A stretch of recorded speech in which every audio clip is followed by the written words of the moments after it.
Went that way as well, leaning on the Scott Becker horses, and primarily those two. As far as WW Scout's Honor, he started a series coming back this year, here back on March 30th. That was a very sneaky good race for this horse.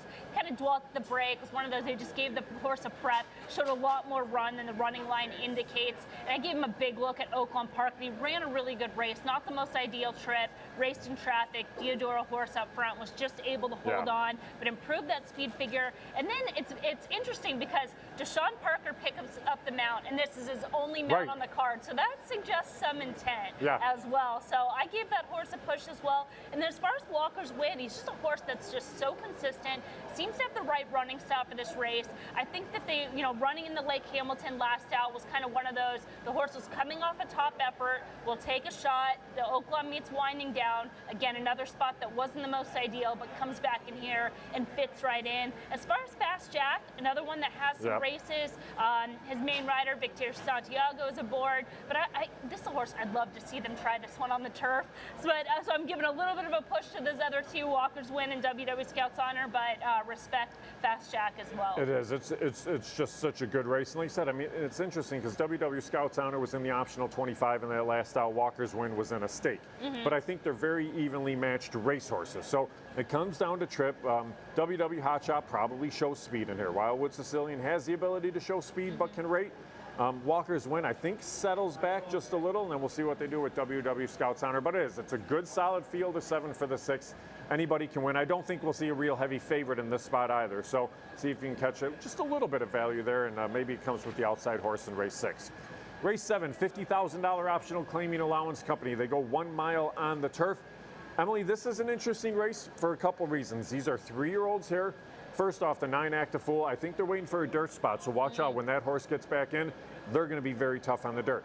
But with these being 3-year-olds, if you get some horses that run big efforts here, they could be back on the 25th of June for the Hawthorne Derby. So this kind of serves as your prep for that race, and this is a good bunch here, Emily. Yeah, it really is. And I think you and I kind of went the same direction here with Sabaco, a horse that was in a little bit tougher out in Kentucky, still running competitive races, was able to break their maiden on the circuit, on the dirt. Not the most ideal conditions for this horse.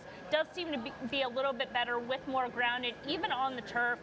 Was able to get the start here back in the first part of April, projects to show a move forward from that wide trip, and again, just the buried form, and you have the very live barn, which is tough to deny as well. Yeah, Mojica picks up the call on this one, and you're right, it does come down to intent here too. I think if Sabaco does run well, I do think we're going to see that horse back in the Hawthorne Derby. I'll be curious to see for a couple others in here, because I think GT 500 could run a pretty big race.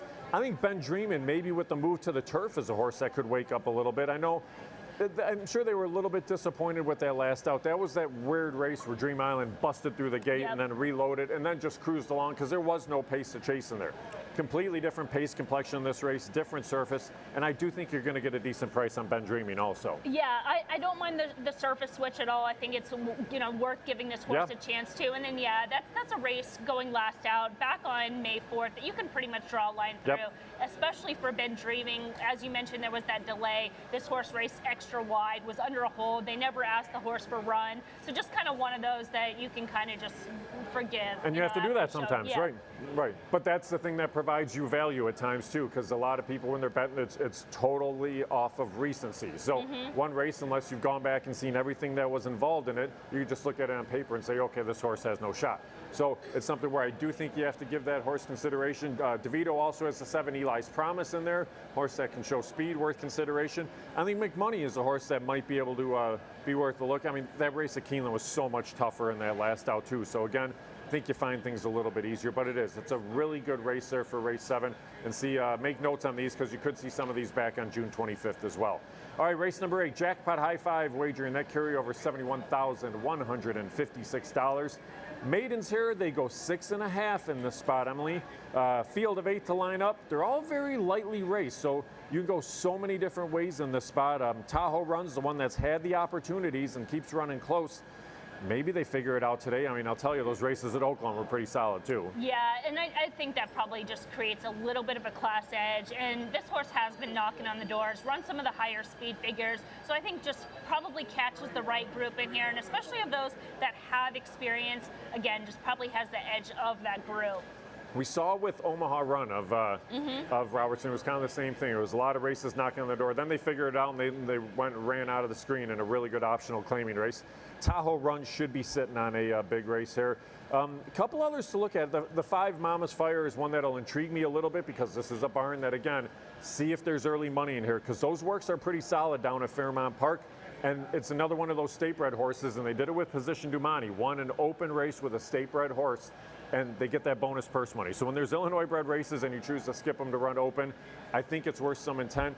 And then I didn't know what to make of the 4 Armavir in here. I know you had some notes on this racehorse, but it's something where I think it'll be a massive price.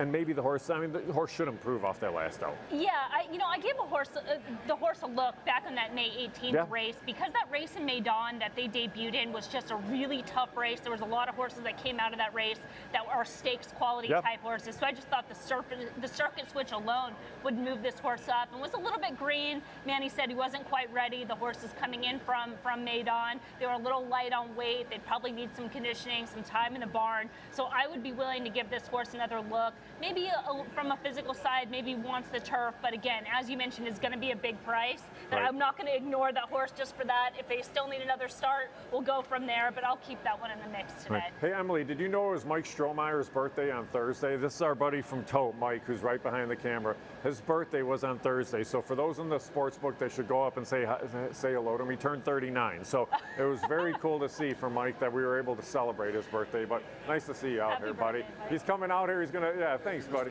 Yeah, you got it, buddy. We're always good to see him. So, all right, we're going to flip back to the opener here, Emily. Again, you're taking over races 4 through 8, so I'm excited to see how everything rolls with that. I'm sure it will be awesome. But let's go back and take a look at the field for race number 1.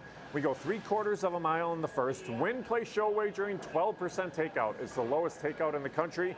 Definitely worth checking out. 50-cent pick 5 wagering for the first. I'm sure they're just walking over now, so we may see some of these horses walking over on the racetrack, but 12-5 claimers, non-winners of 2 in the opener. Let's start with the 3 horse here, Tea with Lemon, just because I glance at the board right now.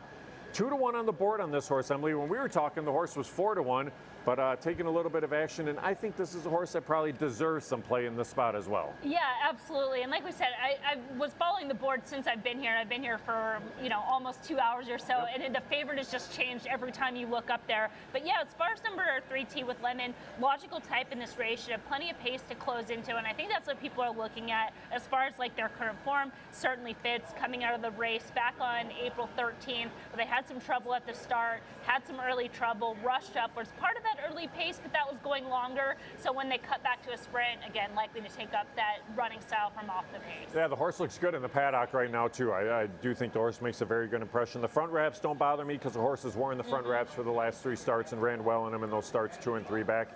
I'm with you. Pace complexion-wise, things set up nicely for this horse. I think settle back, make 1 run.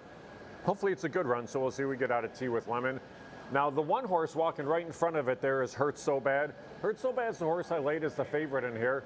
But I'll tell you, kind of cold on the board, which surprises me because class-wise, the horse has been facing much tougher.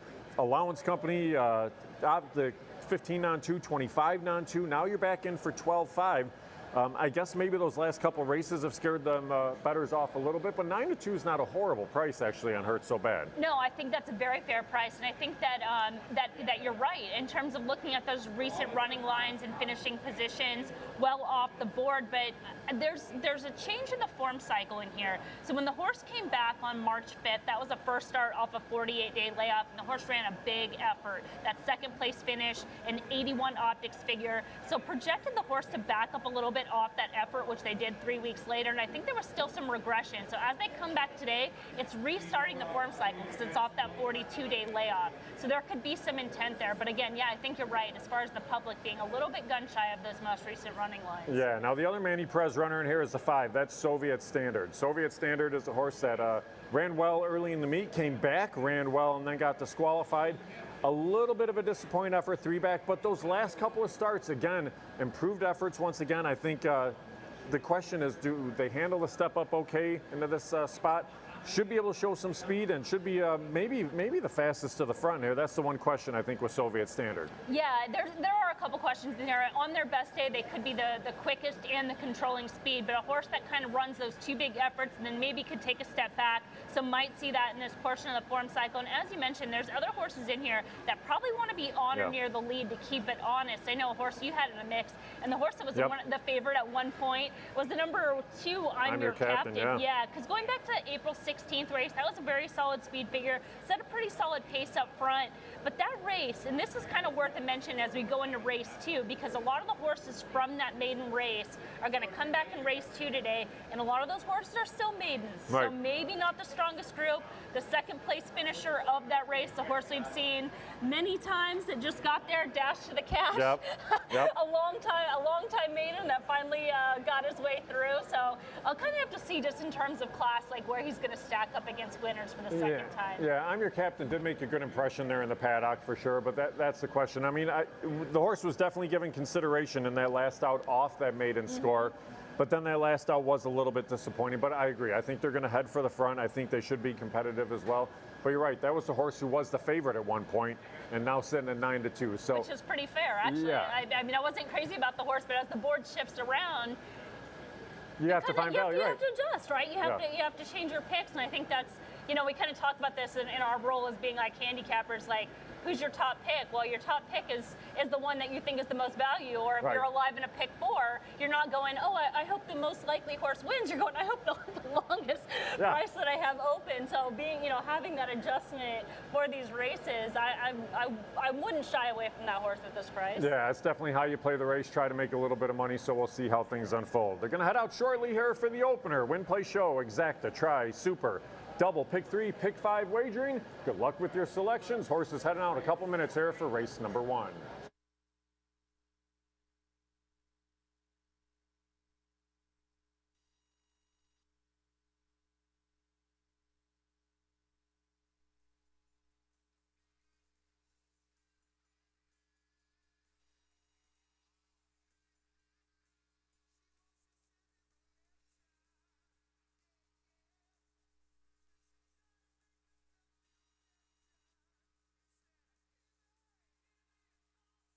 Racing fans, those of you just arriving, we're 10 minutes away from the first race here at Hawthorne. Dirt track is fast, turf is firm, rail set at 20 feet out on the turf course. The first race starts the rolling daily doubles, rolling pick 3s, the 50-cent pick 5. Here are the changes in your pick 5 races.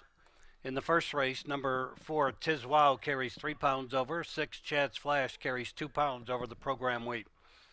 Second race starts the 50-cent early pick 4, scratch 1, Neggy and the Bears, and scratch 3, Luke Attack. Second race, scratch 1, Neggy and the Bears, scratch 3, Luke Attack. Third race starts at pick 6, scratch 1, Devil's Rule, and scratch 3, Imperial Moment. Third race, scratch 1, Devil's Rule, and scratch 3, Imperial Moment. Fourth race, turf firm, rail set at 20 feet out, no changes. Fifth race starts the late pick 4, scratch 2, Her Gold Mine. Fifth race, scratch 2, Her Gold Mine. Those are the changes in your pick 5 races. We do urge you to make your selections early, wherever you may be across the betting network, including here, off-track, inter-track facilities, comfort of your own home. We do urge you to make your selections early, avoid being shut out. Less than 10 minutes till post for the first at Hawthorne. Dirt track fast, turf is firm, rail set at 20 feet out on the grass course.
Coming on the track for the Sunday opener, they'll go 6 furlongs on a fast track, field of 6, no rider changes. 4 Tiz Wow carries 3 pounds over.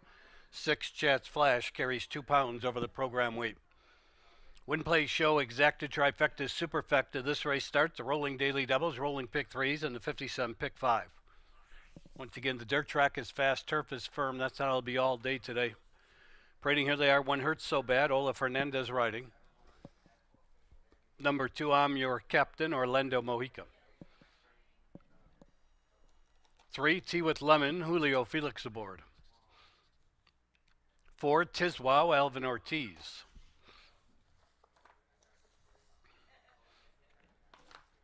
5, Soviet Standard, Emmanuel Giles.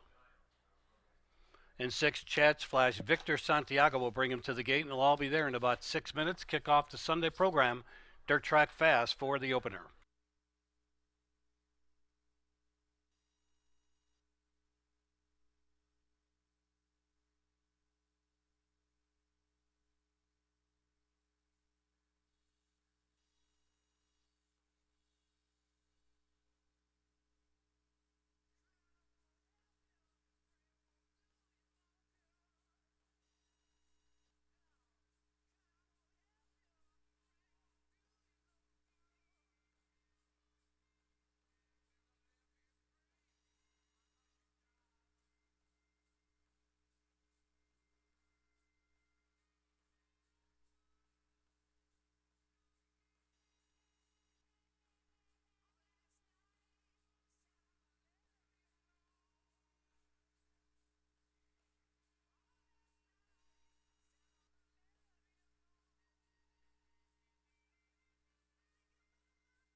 Racing fans, little time remains to the wager on today's first race here at Hawthorne. Track is fast, turf is firm.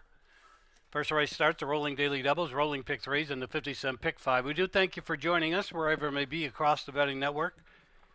We have an 8-race card today, highlighted by the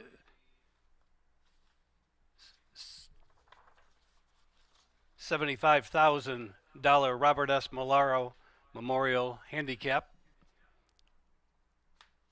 Also, we have a nice carryover for you to go after. Our 8th race jackpot high five carryover, $71,156. We're fast and firm all day long today. We do urge you to make your selections early. Once again, we do thank you for joining us wherever we may be across the betting network. Close to starting time for race 1 at Hawthorne.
Moving towards the gate, less than a minute.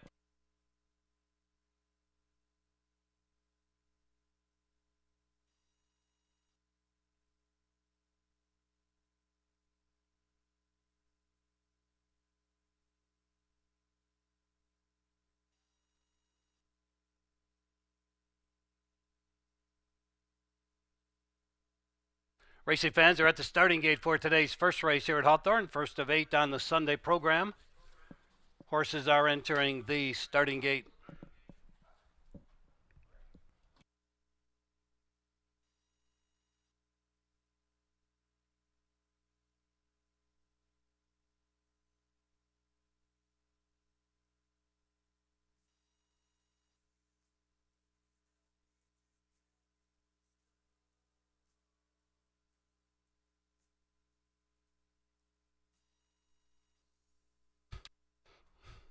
Two more left to go in, waiting for Tea with Lemon and Chad's Flash.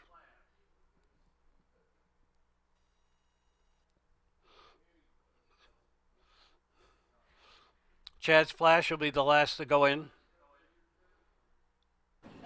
All in the gate. They're off. Towards the inside, hurt so bad out for the lead. Between horses, Tiz Wow came away well. Chad's Flash on the outside, moving up. I'm Your Captain along the rail is 4th, and then it's a 5-length gap to Soviet Standard, and trailing the field, Tea with Lemon. 4.5 furlongs to go. They're being led by Hurt So Bad, a little more than a length. Chad's Flash out there, 2nd. Towards the inside, I'm Your Captain now 3rd, Tiz Wow 4th. And then a gap to Soviet Standard and Tea with Lemon. They race around turn 1, and your leader is Hurt So Bad by 2. Still on the outside, Chad's Flash 2nd. I'm Your Captain trying to rally along the rail. And now, as they come to the top of the stretch, Hurt So Bad accelerates and draws away by 6. Around the turn, they're in the stretch. Hurt So Bad leads by 6. I'm Your Captain towards the rail, 2nd. In between horses, Tea with Lemon now coming on. And on the outside in the blue cap comes Tiz Wow. Inside the final furlong, and Hurt So Bad in full command. The battle's going to be for 2nd with Tiz Wow and Tea with Lemon, but Hurt So Bad, a sharp winner in the Sunday opener, won by 9.5. Tiz Wow 2nd, Tea with Lemon 3rd, Soviet Standard 4th.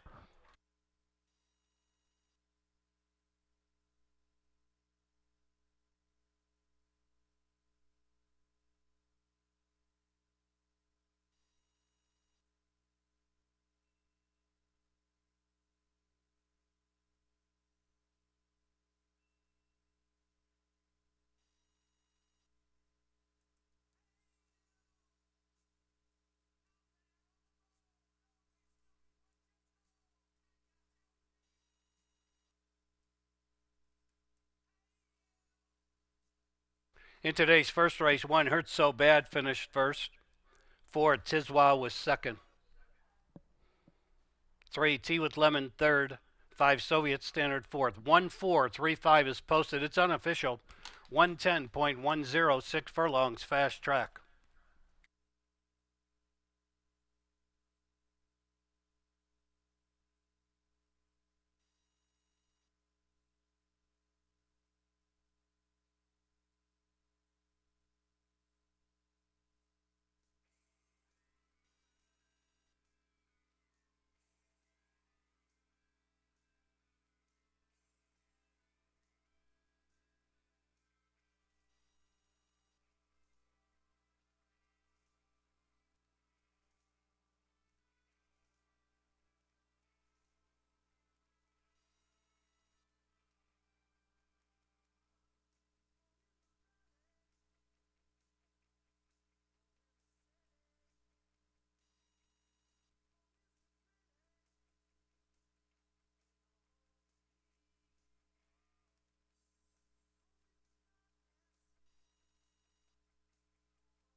Returning the unofficial winner, 1 Hurt So Bad. Hurt So Bad owned and trained by Antonio Moraz, ridden to victory by Olaf Hernandez.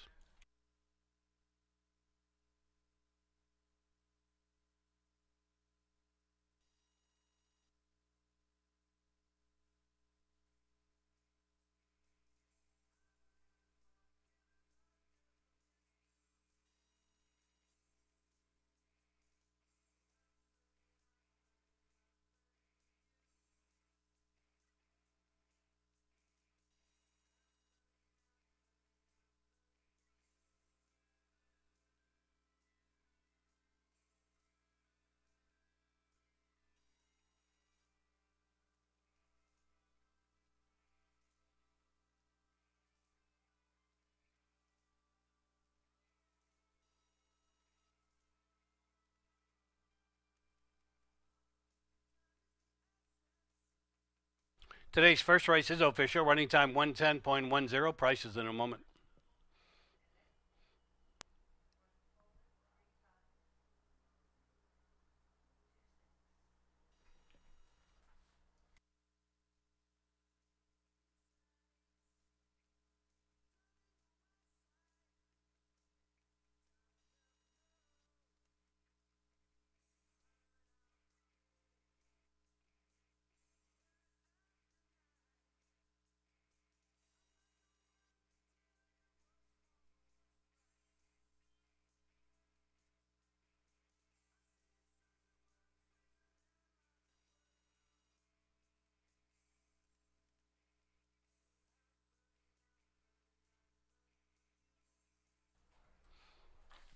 The $1 exacta 1-4, $25.40.